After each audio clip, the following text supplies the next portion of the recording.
Kenapa? Karena Bapak dan Ibu meminta referensi sebetulnya adalah melawan konsep dasar daripada penjualan.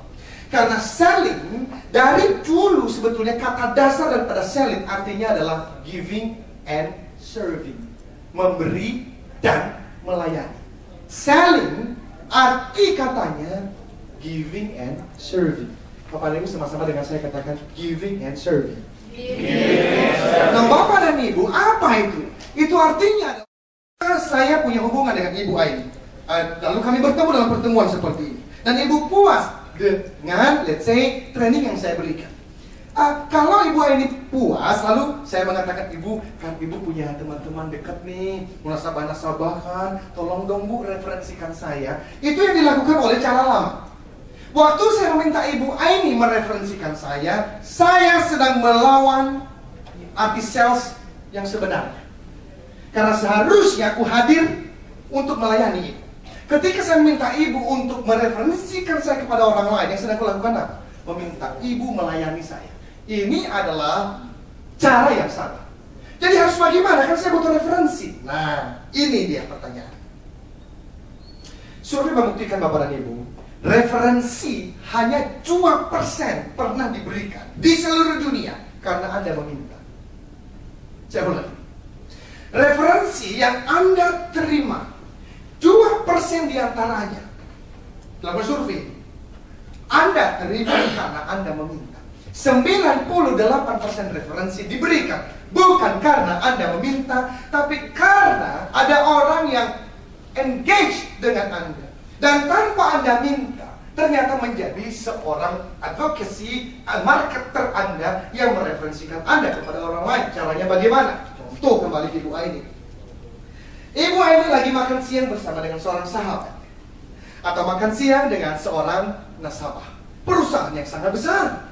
Dan suatu hari itu pula nasabah bercerita mengenai bukan asuransi, tetapi lagi bercerita curhat mengenai, aduh perusahaan saya butuh training nih. Oh ya, training apa? Ya tentang sales atau motivasi begitu. Bapak dan Ibu, saat itu Ibu Aini langsung terpikir tentang Eloy. Dan Bu Aini mengatakan, oh saya kenal tuh ada pembicara yang bagus, itu Eloy aja. Nah Bapak dan Ibu cuma pertanyakan begini, bagaimana aku bisa memastikan bahwa Ibu Aini mengingat aku di kejadian itu? Betul tidak? Karena ada ratusan pembicara lain. Kenapa kok Ibu mengingat saya? Dalam marketing kita sebut sebagai top of mind. Yang muncul di dalam top of mind. Sama seperti kalau saya mengatakan begini, Bapak dan Ibu, kalau kita berbicara mengenai airlines, kita berbicara mengenai pesawat terbang di Indonesia, Anda bisa memikirkan apa? Merek apa? Top of mind pasti Garuda. Kita berbicara mengenai taksi, Anda pasti muncul dengan Bluebird. Kenapa kok Anda bisa muncul dengan Garuda dan Bluebird? That's the challenge. Jadi seorang salesperson, seorang AE, perjuangannya adalah bukan hanya sekedar menjual produk. Perjuangannya adalah winning the mind of the customer, memenangkan pikirannya. Ketika nasabah Anda lagi bertemu dengan sahabatnya, nasabah Anda lagi bertemu dengan teman lamanya dan berbicara mengenai asuransi, yang muncul dalam pikirannya adalah alliance. Dan bahkan bukan alliance, yang muncul dalam pikirannya adalah AE-nya. Itulah sebab saya selalu mengatakan, your name is a brand. You are a brand. Namamu adalah sebuah merek. Sampai suatu hari Bapak dan Ibu, Anda bersama dengan saya tidak lagi sulit cari-cari leads baru, tidak lagi stres cari-cari referensi, karena Anda sudah cukup sibuk melayani orang-orang yang menelpon Anda. Dan Anda bahkan tidak tahu kenapa kok mereka bisa tahu nama dan nomor telepon. Kalau mau tepuk tangan Pak.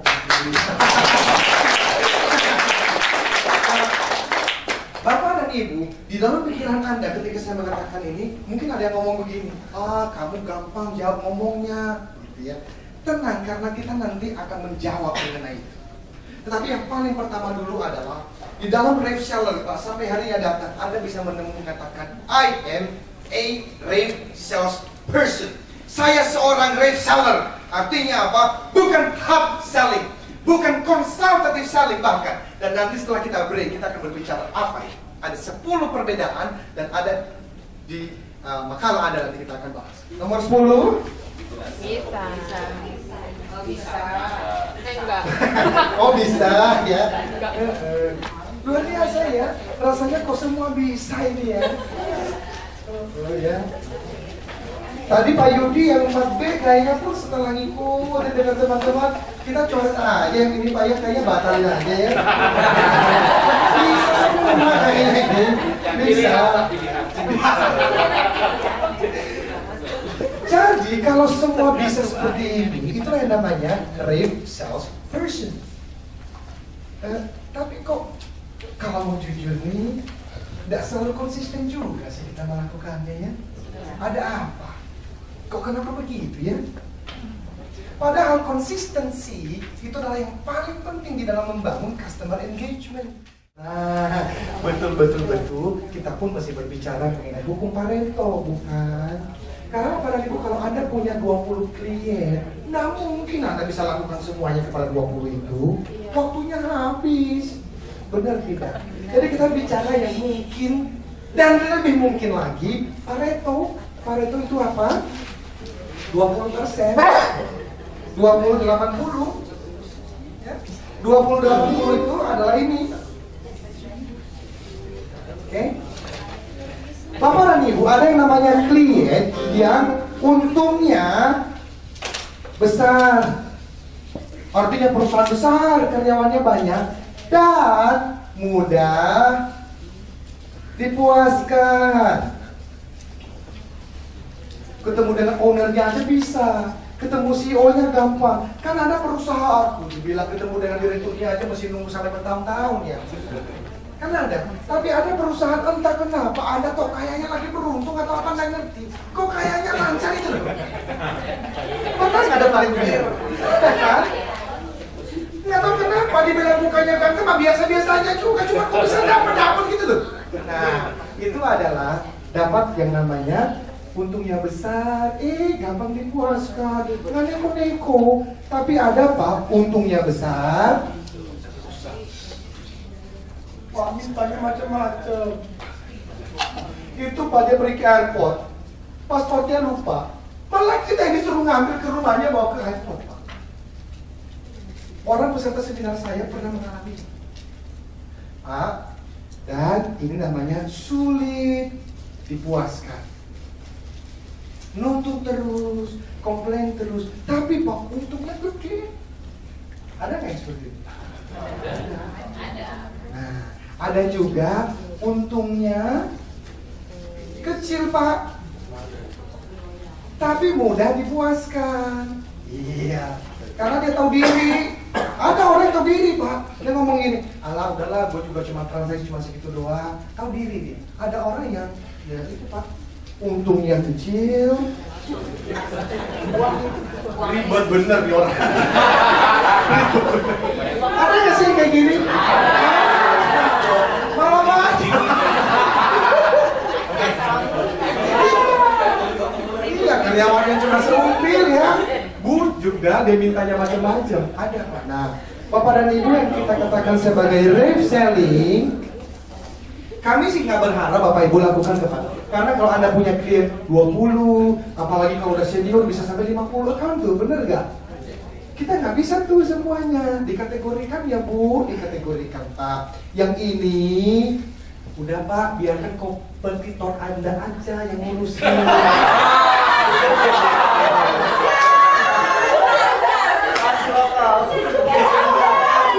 Ya gimana ya, waktu kita cuma 24 jam sih, gimana ya? Ya boleh lah, ini masih intinya gini lah, dari seluruh waktu Anda, jangan sampai waktu Anda habis untuk ini, yang ini ternyata merasa tidak diperhatikan. Ketika AE lain masuk, namamu keburu dilupain. Padahal tadi aku bilang dari tadi pagi, yang paling penting itu adalah ketika ini lagi makan, dia lagi ngobrol sama teman-temannya, teman-temannya lagi butuh asuransi, kok ingatnya ke aku. Nah ini butuh waktu kan? Kalau waktunya habis di sini ya sudah. Gitu loh maksudnya. Jadi ref selling itu Pak, tidak minta Anda lakukan ke semua account Anda, enggak. Kategorikan saja, mulai dari yang paling pertama ini. Lakukan yang 10 tadi. Kalau masih ada waktu, lakukan untuk ini. Kalau ada waktu, baliklah ke sini. Ada waktu lagi, berikan ke sini. Ini Pak, tapi perhatikan yang ini. Ini perhatikan 2 hal. Yang pertama, pertumbuhan bisnisnya. Oke. Yang kedua, perhatikan referensi yang akan dilakukan. Nah, kalau ternyata bisnisnya joganya bakal bagus. Ya Pak, sorry ya, bukan kita doain. Sekali lagi, itu berikan saja kepada kompetitor Anda. Kan harus memilih sih Pak. Nah, ini yang sedang kita maksudkan. Pak, kalau Anda melakukan ini dalam waktu 2-3 tahun ke depan, Anda tidak lagi sibuk mencari leads dan referensi. Ini tuh akan seperti snowballing. Dia jalan sendiri. Jalan sendiri, dan di saat itu orang akan mengatakan, Pak, perkenalkan, saya Betty Rave Salesperson. Artinya apa? Pak, selama 3 tahun terakhir, aku nggak pernah mencari leads dan referensi. Aku tidak mencari.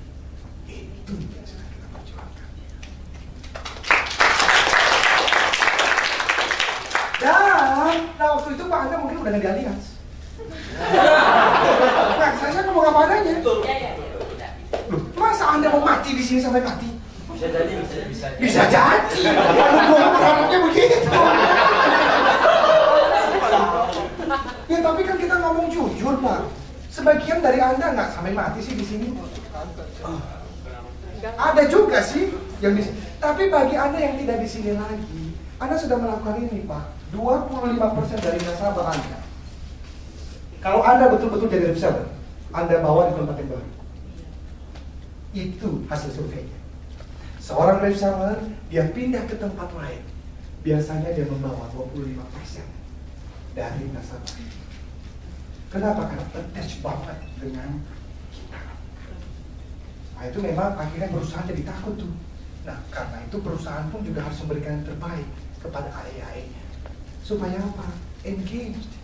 Karena yang namanya customer engagement dimulai daripada employee engagement. Loyalitas nasabah dimulai daripada karyawan yang loyal. Ini nggak bisa dipisahkan Pak. Dipisahkan aku menjadi nggak jujur. Jadi artinya apa? Kita berikan training kepada AE untuk melakukan itu. Top manajemen harus sadar juga. Ketika para AE melakukan itu, top manajemen harus melakukan sesuatu. Retain. Bagaimana mempertahankan dia? Namanya adalah how to retain your best AE. Bagaimana mempertahankan AE terbaik Anda? Karena ketika Anda menjadi seorang reseller, radar dari job hunter sudah mulai naik tuh. Brand Anda, aku nggak tahu loh. Tiba-tiba aja namamu tuh didengar orang lain. 3 tahun terakhir Capstone kami nggak pernah yang namanya Pak kasih penawar, nggak ada. Ada aja orang telepon, aku bahkan pernah tahu. Nanti aku cuma minta Pak Jimmy tanyain dong, dia tahu saya dari mana. Ternyata radar itu mulai naik, brandingnya mulai naik. Dan ketika itu terjadi Pak, Anda ditawar oleh perusahaan lain. Dan kalau top manajemen nggak menjaga, Anda akan pergi. Jadi Bapak dan Ibu ini adalah dilematis ya. Kita bisa memberikan trainingnya, semua orang jadi reseller. 2-3 tahun ke depan, bisnisnya growing. Di saat yang sama manajemen harus berpikir, how to retain your best AE. Nah, untuk merankingnya bagaimana? Sama. Orang-orang yang di level ini udah produksinya pas-pasan, nuntutnya macam-macam.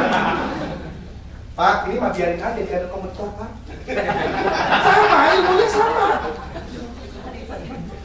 Ada orang produksinya salah, nggak pernah capai target. Kalaupun capai target, udah tahu, lagi untung aja. Tapi Pak dia nuntut, tapi kan dia nggak menuntut apa-apa sih, dia tahu diri. Ya pertahankan ini, berikan dia training, lama-lama bisa jadi orang yang benar juga. Pak ada orang-orang seperti ini. Jadi yang namanya top manajemen habiskan waktunya untuk ini. Kalau hati-hati Pak manajer habisnya untuk dukung ini terus. Ayo dong, kamu pasti bisa. Habis waktu untuk ini diambil orang. Menarik. Jadi Jadi Bapak dan Ibu harusnya seorang manajer pun itu melihat AE yang di level ini spend time lebih banyak dengan mereka, karaoke bersama. Jadi relationship itu bukan hanya dengan sahabat tuh, sampai level manajer udah tahan Pak, nge-wine bersama, ngerendam bersama.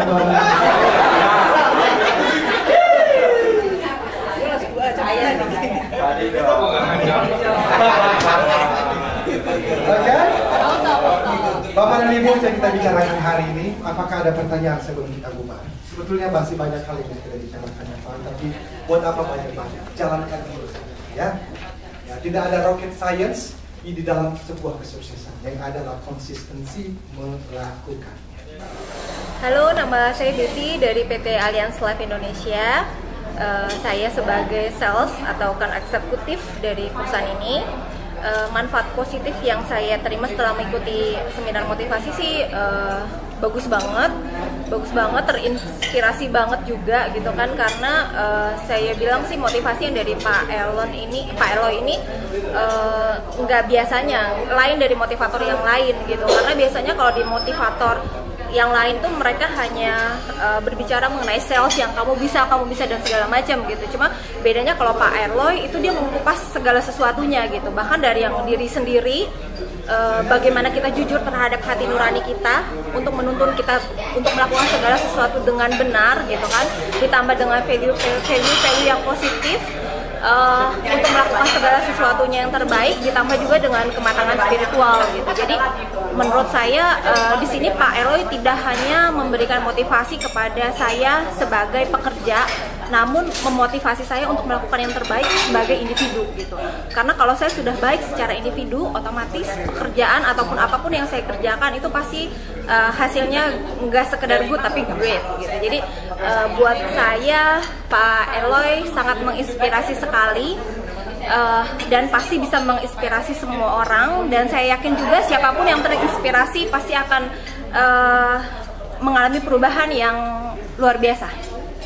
Terima kasih.